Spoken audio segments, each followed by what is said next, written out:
जोंखौ दुर्गा माताया जाहाथे आशीर्बाद होयो बेनि थाखाय दुर्गा मातानि फारसे खर'खौ लानानै आं आर'ज गाबबाय। आङो दिनै अष्टमी फोरबो बे समाव मा फोरमायगोन?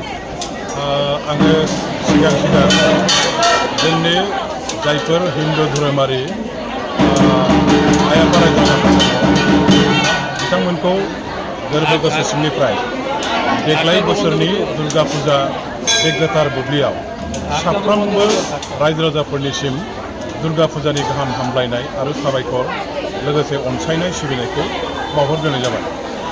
दा आङो दिनैहाय पश्चिम क'क्राझार समस्तिनि सासे सायख'जानाय एमएलए हिसाबै गासै पश्चिम क'क्राझार समस्तियाव 150तासो दुर्गा फुजानि मण्डपफोर दङ।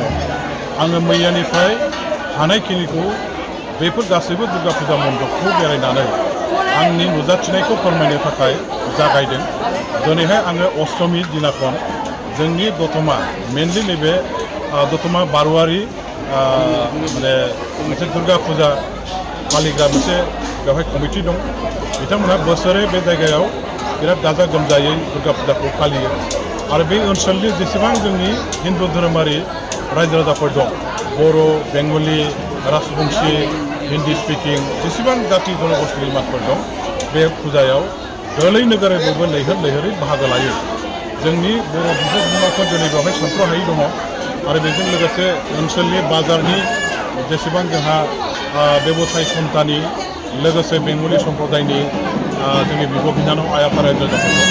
बिथांमोनहा बे फुजायाव दुर्गा फुजायाव नैबे बे दतमायाव जों मोनसे बारुवारि दुर्गा फुजा मोनसे समिति होननानै खुंजानाय दं। बेवहाय खौसेयै थानानै दुर्गा फुजाखौ फालियो। हारसा बर' जेबो फाराग गैया आरो बे कमिटियाव जोंनि बर' मानसिफोर दा बेबायदियैनो दिनैहाय मोनसे खुब शान्तिपूर्ण भाबै बेवहाय बे दुर्गा फुजानि मन्दिराव फैनानै खौसे फुजा होनायखौ नुनानै गोसोआव आङो गोजोननाय मोनदों, मोजां मोनदों। आं बोसोरै बे दुर्गा फुजानि मण्डपाव बाहागो लाफैयो, देग्लायबो बाहागो लाफैदों।